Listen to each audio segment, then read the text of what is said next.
Means કે કેના માટે આયોજન કરવામાં આવ્યું છે? આ શ્રદ્ધાંજલિ છે અને શ્રદ્ધાંજલિ અમે લોકોએ ત્યારની નક્કી કરી હતી કે જ્યારે જે લોકો સુસાઇડ કર્યું છે તેને સાચી શ્રદ્ધાંજલિ ત્યારે જ મળશે કે જ્યારે ધર્મેન્દ્ર પ્રધાન રાજીનામું આપશે, જ્યારે કોઈ પોતાની ભૂલ સ્વીકારશે. ત્યાં સુધી અમે લોકોએ પોતાની જે આ કહી શકાય એ બધી જે ઘટનાઓ હતી એને શ્રદ્ધાંજલિનો કાર્યક્રમ મોકૂફ રાખ્યો હતો.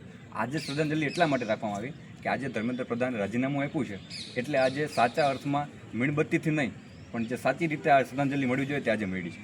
તો સર આપનું આયોજન છે, કોંગ્રેસનું છે, કઈ પાર્ટીનું આયોજન છે? કોઈ પણ પાર્ટીનું આયોજન નથી. આ હજુ એક વખત કહું છું, કોઈ પણ પાર્ટીનું આયોજન નથી. અમારા બેનરની અંદર જ લખેલું હતું કે બિન રાજકીય લોકો છે.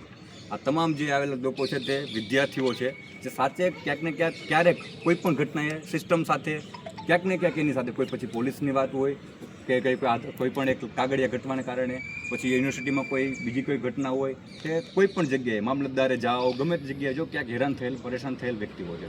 તો સર આજે ધર્મેન્દ્ર પ્રધાને રાજીનામું આપી દીધું તો આ કઈ રીતે તમે આ વસ્તુને જુઓ છો? હજી આ શરૂઆત છે, હજુ આ શરૂઆત છે. હવે આના અલ્ટિમેટ છે તમામ લોકોને કે હવે જો તમે તમારું કામ નિષ્ઠાપૂર્વક નહીં કરો, જો તમે તમારું કામ જે કરવાનું છે એ રીતે નહીં કરો તો આવનારા સમયમાં તમારે પણ રાજીનામાની જે વાત છે એના ઉપર અડગ રહેશું અમે અને તમારે દેવું પડશે. તો સર તમે એવું કહેવા માગો છો કે ખાલી ધર્મેન્દ્રે રાજીનામું આપ્યું છે, પ્રધાને રાજીનામું નથી આપ્યું?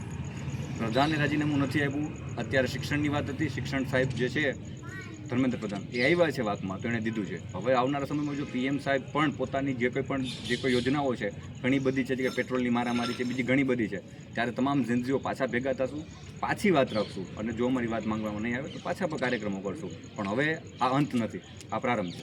સર એ અત્યારે થાય કેવું સર, જો માંડ આપણે જીનજીનું આંદોલન ભેગું થયું હતું, સીજેપી બોસ્ટનથી આવ્યો હતા દીકરો, તો સર આ છે ને અત્યારે નીકળી ગયા, હવે નવા વ્યક્તિ આવ્યા, હવે 10-15 પેપર ફૂટશે, 15, 20, 30, 40 લોકો મરી જશે, પછી પાછા ધરણા આપણે હર વખતે કરવાના. આ મુવમેન્ટ થઈ છે, હવે સરકાર ડરે છે. આ વસ્તુ યાદ રાખજો. બે વખત લાઈવ થવું પ્રધાનશ્રીએ, ઘણી બધી યોજનાઓ, ઘણા બધા લોકોને ત્યાં સુધી કે રાજીનામું પણ લઈ લેવું, આ ડર છે.